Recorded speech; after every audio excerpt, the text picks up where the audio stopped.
भोलि मेरो युएसए को स्टुडेन्ट भिजाको इन्टरभ्यू छ। त्यसको लागि मैले के प्रिपेयर गर्नुपर्छ, त्यहाँ गएर कसरी बोल्नुपर्छ, कसरी प्रेजेन्ट गर्नुपर्छ, त्यसको बारेमा मलाई केही भनिदिनु न। Okay, nice question. हामीले पछिल्लो भिडियोहरूमा बिफोर द इन्टरभ्यूको प्रिपरेसनका कुराहरू गरेका थियौँ। युनिभर्सिटी सेलेक्सनका कुरा होला, कोर्स सेलेक्सनका कुराहरू होला, है। यसमा हामीले पहिला तयारी गर्नुपर्छ भनेर भनेका थियौँ। अब आज चाहिँ हामी ड्युरिङ द इन्टरभ्यूलाई फोकस छौँ, है। यो सिम्पल कुरो, ड्रेस नै के लगाएर जाने त।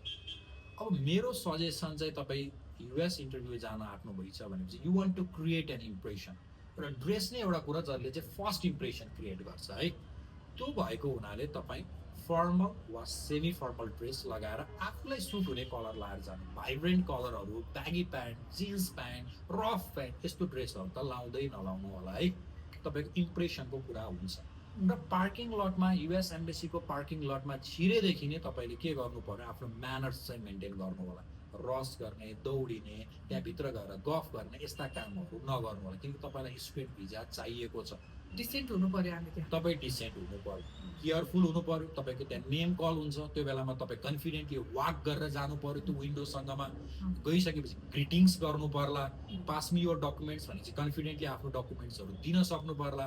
रन बुल्ल पर्न चाहिँ भएन, है। त्यो भएर सिचुएसनलाई स्क्यान, त्यहाँभित्र गएपछि कतिको त फर्स्ट इन्टरभ्यू हुन्छ, त्यो भएको सिचुएसन स्क्यान गर्नु होला, है।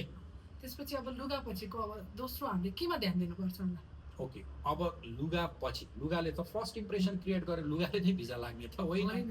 अब तपाईँलाई उसले केमा जज गर्ने भने तपाईँको नलेजका आधारमा जज गर्यो भनेको मतलब the visa officer is going to ask you couple of questions. अहिलेको प्याटर्न हेर्दा कपल अफ क्वेसन्स सोध्नु भयो, त्यसपछि तपाईँले जे बोल्नुहुन्छ त्यसको आधारमा क्रस क्वेसन आउने हो। तपाईँले नै भनेको कुरालाई भेरिफाई गर्ने हो। तपाईँले भन्नको लागि मात्र भनिरहनु भएको छ कि तपाईँले साँच्चीकै रिसर्च गरेर भन्नुभएको हो।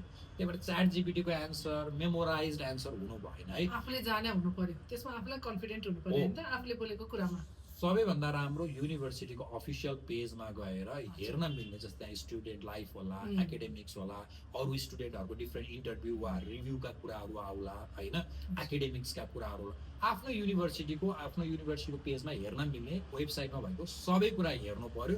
अब बल्ल तपाईँलाई आफ्नो युनिभर्सिटीको बारेमा थाहा भयो। अब यसले तपाईँको कन्फिडेन्स बुस्ट गर्छ क्या। अनि बोलेर मात्र भएन, जस्तै ल्याङ्ग्वेजमा नि के भन्छ भन्दा तपाईँले 30% भन्नु के भयो र 70% तपाईँको बडी ल्याङ्ग्वेजले त्यसलाई कन्भे गर्छ कि गर्दैन। तपाईँ कन्फिडेन्टै देखिनु भएन। तपाईँ उभिँदा नै सागी पोजिसनमा डिप्रेस जसरी उभिनु भएन। तपाईँ इरेक्ट पोजिसनमा उभिनु भएछ, तपाईँको ह्यान्ड मुभमेन्ट गर्न मन लाग्छ, गर्नुभएछ।